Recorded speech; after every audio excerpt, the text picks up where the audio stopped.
Shalom saudara, salam sukacita dalam Yesus Kristus.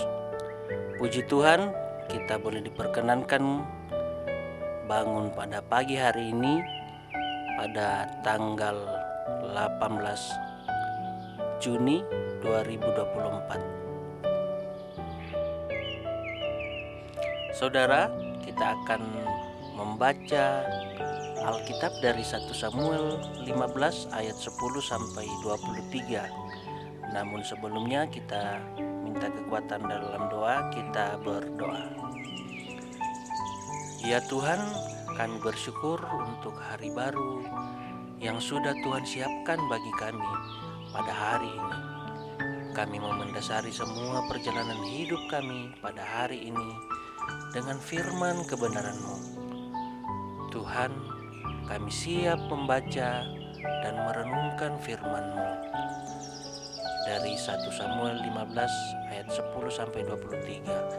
Tuhan Yesus, tolong kami agar kami dapat memahami kebenaran firman-Mu di dalam hikmat Tuhan. Ampuni dosa kami, ya Tuhan, dan bersabdalah, kami siap mendengarkan firman-Mu. Amin. 1 Samuel 15 ayat 10 sampai 23. Saul ditolak sebagai raja. Ayat 10. Lalu datanglah firman Tuhan kepada Samuel demikian. Aku menyesal karena aku telah dijadikan Saul raja, sebab ia telah berbalik daripada aku dan tidak melaksanakan firman-Ku.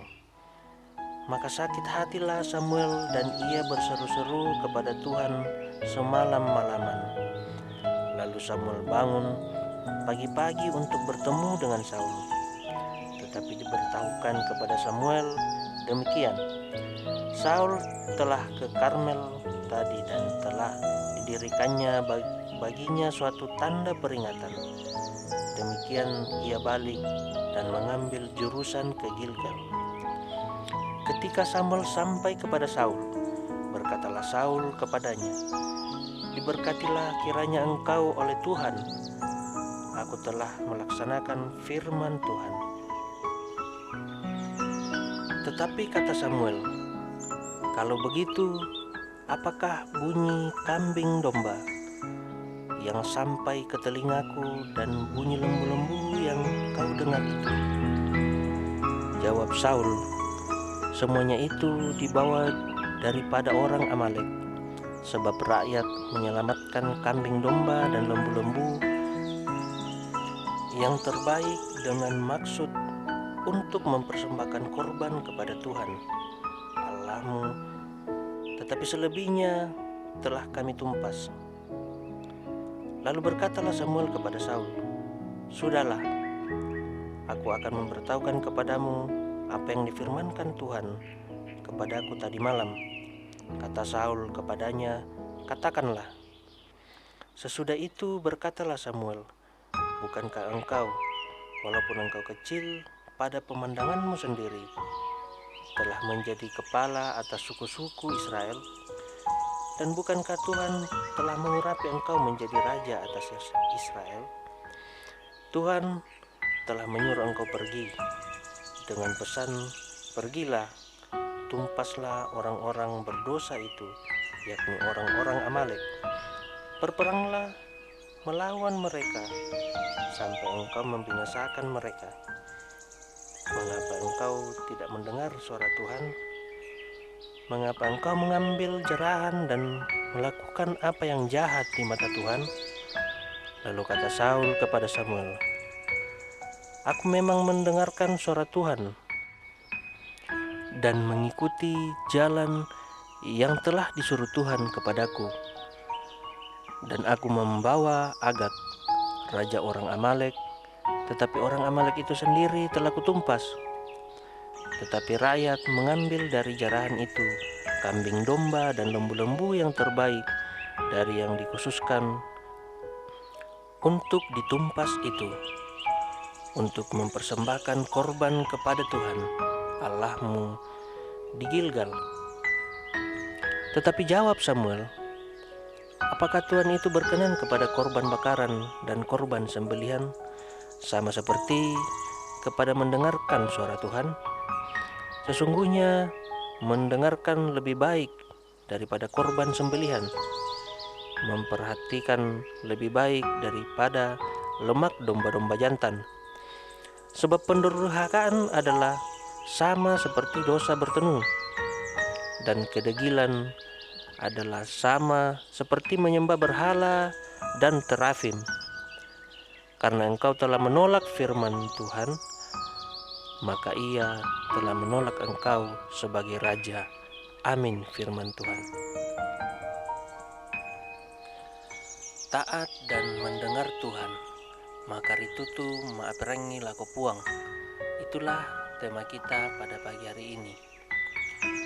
Taat adalah kata yang tidak sulit untuk diucapkan, tetapi kadang sulit untuk diterapkan dalam kehidupan sehari-hari karena ia kerap terhalang oleh keakuan dan pikiran sendiri. Dengan berbagai dalih dan argumentasi, kita sering menolak untuk taat hidup pada kebenaran firman Tuhan, seperti yang terjadi pada Raja Saul dalam bacaan kita hari ini. Tuhan memerintahkan Raja Saul untuk mengalahkan dan menumpas orang Amalek tanpa terkecuali, dan bahkan semua yang dimiliki oleh orang Amalek pada ayatnya yang ketiga. Akan tetapi ia tidak menaati perintah itu. Ia malah menyelamatkan Agag, Raja Amalek. Mereka juga tidak menumpas kambing domba, lembu-lembu yang terbaik, dan tambun, bahkan semua yang berharga. Padahal Tuhan telah memerintahkan untuk menumpas dengan tiada tersisa.